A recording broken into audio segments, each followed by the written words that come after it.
Bismillahirrahmanirrahim. Assalamualaikum warahmatullahi wabarakatuh. Salam sejahtera bagi kita semua. Hai semua, saya Aisyah Putri dengan NIM 12120721699 dari Ilmu Hukum B Fakultas Syariah dan Hukum Universitas Islam Negeri Sultan Syarif Kasim Riau. Dan saya sangat senang bisa berbagi waktu dengan kalian di saluran yang penuh inspirasi ini. Hari ini saya akan memulai perjalanan intelektual tentang sebuah topik yang begitu menarik, yaitu penyelesaian sengketa hukum laut internasional. Seperti ombak yang tak pernah berhenti menghantam pantai, begitu juga dengan kompleksitas dan dinamika dalam penyelesaian sengketa di perairan internasional. Bersama-sama kita akan menjelajahi dan menggali hukum laut internasional dari sudut pandang yang menarik dan mengasyikkan. Sambil kita menikmati setiap detiknya, mari kita bersiap-siap untuk merasakan gelombang pengetahuan yang mendalam dan menyegarkan. Jadi, siapkan dirimu untuk petualangan hukum laut internasional yang tak terlupakan. Ayo kita mulai. Baik, sengketa hukum laut internasional. Hukum laut adalah seperangkat aturan dan prinsip yang mengatur penggunaan lautan dan laut. Sengketa hukum laut adalah perselisihan antara dua atau lebih negara tentang hak atas wilayah laut, sumber daya laut, atau masalah maritim lainnya. Baiklah, terlebih dahulu saya akan menjelaskan mengenai penyelesaian sengketa menurut pasal 33 ayat 1 Piagam Perserikatan Bangsa-Bangsa. Pasal 33 ayat 1 Piagam Perserikatan Bangsa-Bangsa merupakan landasan penting dalam upaya penyelesaian sengketa antara negara secara damai. Pasal ini mewajibkan negara-negara yang bersengketa untuk mencari penyelesaian melalui cara-cara damai sebelum membawa perkara ke Dewan Keamanan Perserikatan Bangsa-Bangsa atau lembaga internasional lainnya. Baik, cara-cara damai yang dimaksud dalam pasal ini meliputi yang pertama, negosiasi. Negosiasi merupakan proses perundingan langsung antara pihak-pihak yang bersengketa untuk mencapai kesepakatan yang saling menguntungkan. Yang kedua, penyelidikan. Penyelidikan ini adalah pemeriksaan fakta yang dilakukan oleh pihak ketiga yang netral untuk membantu memahami akar permasalahan dan menemukan solusi. Yang ketiga, mediasi. Mediasi itu proses penyelesaian sengketa dengan bantuan pihak ketiga yang netral untuk membantu pihak-pihak yang bersengketa untuk mencapai kesepakatan. Selanjutnya ada konsiliasi. Konsiliasi itu adalah proses penyelesaian sengketa dengan bantuan pihak ketiga yang netral untuk membantu pihak-pihak yang bersengketa untuk mencapai kesepakatan yang adil dan berimbang. Kemudian ada arbitrase. Arbitrase itu adalah penyelesaian sengketa dengan menyerahkan perkara kepada pihak ketiga yang netral untuk membuat keputusan yang mengikat bagi kedua belah pihak.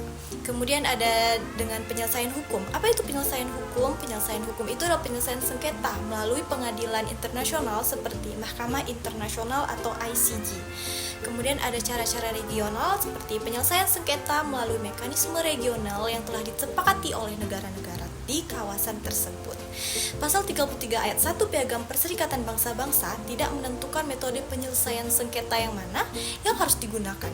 Negara-negara yang bersengketa bebas memilih metode yang paling sesuai dengan situasi dan sifat sengketa mereka.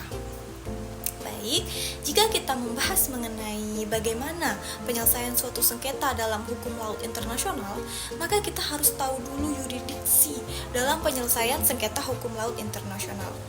Baik, apa itu yurisdiksi? Dalam konteks hukum laut internasional, yurisdiksi merujuk pada kewenangan suatu negara untuk menegakkan hukum di wilayah maritimnya. Kewenangan ini mencakup kewenangan untuk membuat peraturan. Negara berhak membuat peraturan yang berlaku di wilayah maritimnya. Kemudian yang kedua, menegakkan hukum. Menegakkan hukum artinya negara berhak menindak pelanggaran hukum di wilayah maritimnya. Kemudian menyelesaikan sengketa. Negara berhak menyelesaikan sengketa yang terjadi di wilayah maritimnya. Jenis-jenis yurisdiksi laut berdasarkan Konvensi Hukum Laut Internasional 1982 atau UNCLOS 1982 terdapat beberapa jenis yurisdiksi laut, yaitu yang pertama, yurisdiksi atas laut teritorial. Negara memiliki memiliki kedaulatan penuh atas laut teritorialnya, termasuk air, dasar laut, dan udara di atasnya. Kemudian ada yurisdiksi atas zona contiguous. Negara memiliki hak untuk mencegah dan menghukum pelanggaran hukum tertentu di zona contiguous seperti penyelundupan, pencemaran laut, dan penangkapan ikan ilegal. Kemudian ada yurisdiksi atas zona ekonomi eksklusif atau ZEE. Negara memiliki hak untuk mengeksploitasi sumber daya alam di ZEE-nya, termasuk minyak, gas, dan ikan. Kemudian ada yurisdiksi atas landas kontinen, artinya negara memiliki hak atas sumber daya alam di landas kontinennya, termasuk minyak, gas, dan mineral. Kemudian ada yurisdiksi atas laut lepas. Laut lepas adalah wilayah laut yang bebas untuk digunakan oleh semua negara dan tidak ada negara yang memiliki kedaulatan atasnya. Namun negara-negara memiliki kewajiban untuk bekerja sama dalam menjaga kelestarian laut lepas dan mencegah pencemaran laut. Peran yurisdiksi dalam penyelesaian sengketa hukum laut internasional ini punya peran penting dalam penyelesaian sengketa dalam hukum laut internasional. Berikut ada beberapa contoh seperti penentuan tempat perkara. Yurisdiksi mana yang penentuan tempat perkara ini artinya yurisdiksi mana menentukan di mana suatu sengketa hukum laut dapat diajukan. Kemudian ada penerapan hukum. Yurisdiksi menentukan hukum mana yang berlaku dalam suatu sengketa hukum laut. Kemudian ada penentuan sanksi. Yurisdiksi menentukan sanksi apa yang dapat dikenakan kepada pihak yang kalah dalam suatu sengketa hukum laut. Contoh kasus seperti kasus Pulau Sipadan dan Ligitan antara Indonesia dan Malaysia merupakan contoh penerapan yurisdiksi dalam penyelesaian sengketa hukum laut internasional. Kedua negara sepakat untuk membawa sengketa tersebut ke Mahkamah Internasional ICJ karena ICJ memiliki yurisdiksi untuk menyelesaikan sengketa antar negara. Baik, untuk selanjutnya kita akan membahas mengenai penyebab sengketa hukum laut. Ada banyak penyebab sengketa hukum laut, antara lain perbedaan interpretasi hukum laut internasional, perebutan sumber daya laut seperti ikan, minyak, dan gas alam, keinginan untuk memperluas wilayah maritim, serta sengketa batas maritim. Lalu bagaimana mekanisme penyelesaian sengketa hukum laut itu? Ada beberapa mekanisme yang dapat digunakan untuk menyelesaikan sengketa hukum laut, antara lain 1. Negosiasi. Negosiasi itu pihak-pihak yang bersengketa duduk bersama dan mencoba untuk mencapai kesepakatan damai. Yang kedua, mediasi. Pihak ketiga yang netral membantu pihak-pihak yang bersengketa untuk mencapai kesepakatan. Seperti yang kita sudah jelaskan di atas tadi, juga ada arbitrase, yang mana pihak ketiga yang netral membuat keputusan yang mengikat bagi pihak-pihak yang bersengketa. Kemudian ada pengajuan ke pengadilan. Pihak-pihak yang bersengketa dapat mengajukan kasus mereka ke pengadilan internasional seperti Mahkamah Internasional.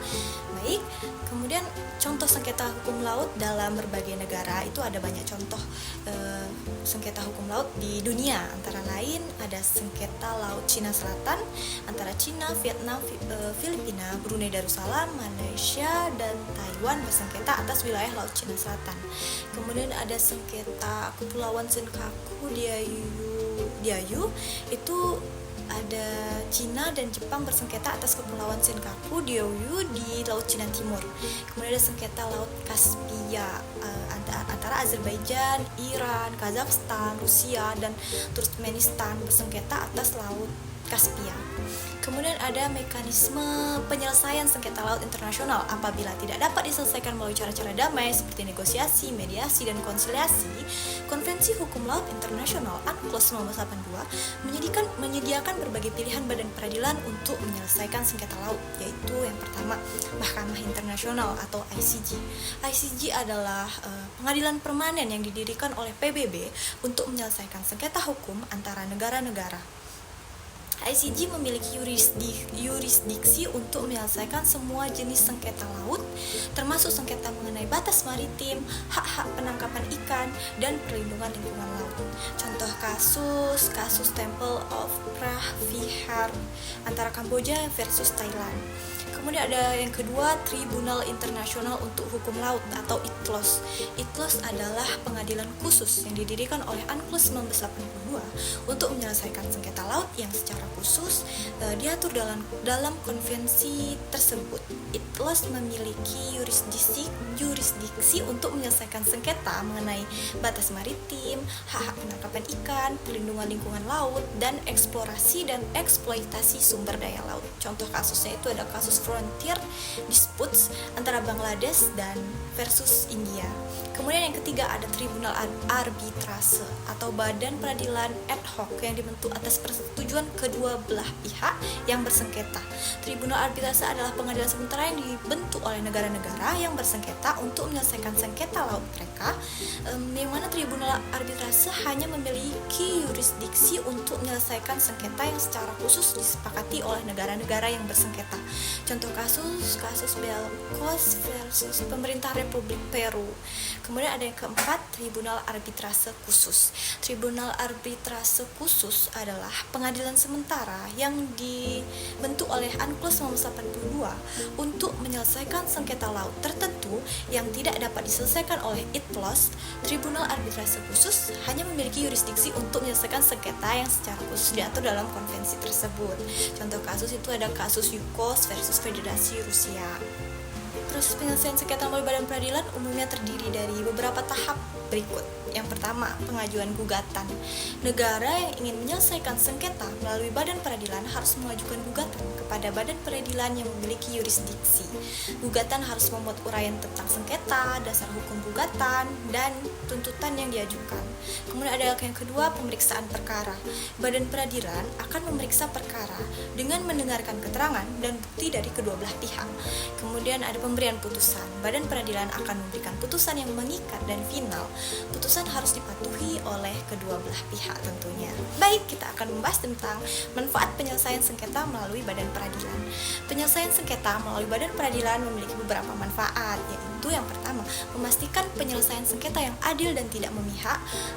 Badan peradilan adalah lembaga yang independen dan imparsial yang akan menyelesaikan sengketa berdasarkan hukum dan keadilan. Kemudian meningkatkan kepastian hukum. Putusan badan peradilan akan memberikan kepastian hukum bagi negara-negara yang bersengketa dan bagi masyarakat internasional. Selanjutnya, bisa mencegah penggunaan kekerasan. Penyelesaian sengketa melalui badan peradilan dapat membantu mencegah terjadinya konflik dan kekerasan antara negara-negara yang bersengketa. Lalu, apakah ada kasus sengketa laut internasional yang telah diselesaikan melalui badan peradilan? Saya akan memberikan beberapa contoh. Yang pertama itu ada kasus Pulau Palmas 1928. ICJ memutuskan bahwa Pulau Palmas adalah milik Belanda. Kemudian ada kasus Anglo-Norwegian Fisheries 1951. ICJ memutuskan bahwa garis dasar Norwegia untuk menghitung zona penangkapan ikannya adalah sah. Kasus Frontier Dispute 1982, ICJ memutuskan batas antara Kanada dan Amerika Serikat di Teluk Maine. Kemudian ada kasus South China Sea Arbitration 2016. ITLOS memutuskan bahwa klaim Tiongkok atas sebagian besar Laut Cina Selatan tidak memiliki dasar hukum. Kasus-kasus ini menunjukkan bahwa badan peradilan merupakan forum yang efektif untuk menyelesaikan sengketa laut internasional. Baik, selanjutnya saya akan memberikan kesimpulan dari pembahasan saya tadi. Kesimpulannya adalah bahwa penyelesaian sengketa hukum laut internasional dapat dilakukan melalui berbagai cara, termasuk penyelesaian damai dan penyelesaian wajib. Penyelesaian damai meliputi negosiasi, mediasi, konsiliasi, dan penyelesaian menurut piagam PBB. Sedangkan penyelesaian wajib meliputi pengadilan internasional, arbitrase, dan pengadilan arbitrase khusus. Penyelesaian sengketa hukum laut internasional harus dilakukan secara adil dan berdasarkan hukum internasional. Negara-negara yang bersengketa dapat memilih cara penyelesaian yang sesuai dengan kebutuhan mereka, dan prosedur penyelesaian dapat berbeda-beda tergantung pada sifat dan kompleksitas sengketa. Baik, dari pusaran hukum laut internasional kita telah merangkai benang-benang pengetahuan yang membentuk peta bagi pemahaman kita. Semoga perjalanan ini telah memberi cahaya baru dan wawasan mendalam bagi kita semua. Jangan ragu untuk terus menjelajahi dan memperluas cakrawala pengetahuan kalian. Saya Ayusa Putri, mohon maaf jika ada banyak kekurangan karena saya juga masih perlu banyak belajar. Sampai jumpa di video berikutnya, tetap semangat dan selamat berpetualang. Billahi taufiq wal hidayah. Wassalamualaikum warahmatullahi wabarakatuh.